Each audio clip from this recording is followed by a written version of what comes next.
আমাবস্যার দিন চলে গেলাম শ্যামসুন্দরী কালী মন্দিরে, যেটা জীবন্ত কালী নামে পরিচিত সবার কাছে। আর সেখানে গিয়ে কি কি হলো তোমরা পুরো ভিডিওটা দেখলেই জানতে পারবে। তো বিকেল বিকেল আমরা রেডি হয়ে যাই সবাই শ্যামসুন্দরী কালী মন্দির মায়ের কাছে যাওয়ার জন্য।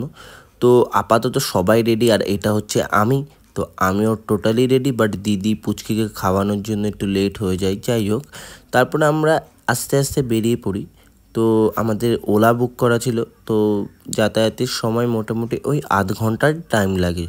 যদি রাস্তা জ্যাম থাকে তাহলে ওই 45 মিনিট মতো টাইম লাগে। অনেক ধৈর্যর পর তারপর আমরা পৌঁছে যাই শ্যামসুন্দরী মায়ের মন্দিরে। সেখানে লাইন দেখে তো আই এম তো অবাক, মানে এত লম্বা লাইন তোমাদের কি আর বলবো। তবে বাইরে এই দিদাদের দেখে না আমার খুব কষ্ট লাগছিল।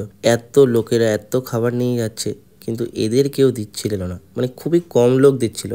লাইনে দাঁড়িয়ে তো চিকু আর দিদিদের মুখের অবস্থা দেখে তোমরা বুঝতেই পারছো যে কি ওদের হাল হয়েছে। আর সব থেকে বড় কথা, তোমরা যে এই মায়ের মন্দিরে আসবে না, তোমরা এটা মায়ের মন্দির ভাববে না, মনে হবে যেন এটা কোনো বাড়িতে ঢুকছি। দেখো চারিদিকটা কেমন লাগছিল। আর এখানে ওনারা ভান্ডারার কিছু হয়তো লিখছিল। তো যাই হোক, কেমন ছোট্ট একটা গলির ভেতর দিয়ে মায়ের মন্দিরের ভেতরে ঢোকানো ছিল। আসলে এটাই কিন্তু মন্দির, এটা কিন্তু বাড়ি না। দেখতে বাড়ির মতো লাগলেও এটাই মন্দির।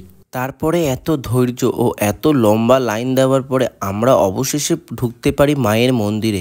কিন্তু এত লম্বা লাইন দেওয়ার পরেও না, যখনই মায়ের মুখটা আমরা দেখলাম, তখন আর সেই লাইন, এত ধৈর্য কোনোটাই যেন বৃথা গেল না। মাকে দেখতে ঠিক যেন একটা ফুটফুটে ছোট্ট বাচ্চার মতো, দেখে যেন মনটা ঠিক জুড়িয়ে গেল। মায়ের ঘরের পাশেই ছিল ভোলেনাথ বাবার একটা শিবলিঙ্গ। তো সেখানেও লোকেদের প্রচুর পরিমাণে ভিড়, এবং কিছুক্ষণও তাদের সেখানে দাঁড়াতে দিচ্ছিল না, যারা আর কি ওখানে ভলেন্টিয়াররা। আর দাঁড়াতে দেবেও বা কী করে, কারণ এত পরিমাণের লোকেরা এই মন্দিরে মাকে দেখার জন্য আসে। তো তারপরে ছোট্ট একটা গলির ভেতর দিয়ে, মানে ঘরের ভেতর দিয়ে আমাদের আবার বাইরের দিকে যেতে বলা হয়। তোমাদেরকে বললাম না, দেখে মনে হচ্ছিল না কিন্তু এটা মন্দির। দেখো, একটা ছোট্ট গলি যেমন ঘরের বারান্দা থাকে সেরকমটাই। তারপরে কিন্তু একটা সব থেকে বড় কথা, মায়ের পায়ের কিন্তু আমরা পদ্ম পেয়ে যাই। তারপরে আমি চিকুকে বলি, খবরদার তুই কিন্তু অন্য কারোর জুতো আবার না নিয়ে যাস পছন্দ হলে। ও বলছে এটা নাকি আমার অভ্যাস। যাই হোক, তারপরে মা আর দিদি আমাদের উপরে খুব রেগেছিল, মানে আমার উপরে, কারণ আমি বলছিলাম আরতির টাইমটা অনেকটা লেট হবে। তারপরেও মারা জোর জবরদস্তি করে যায় আর কি, আমরা দাঁড়িয়ে থাকি।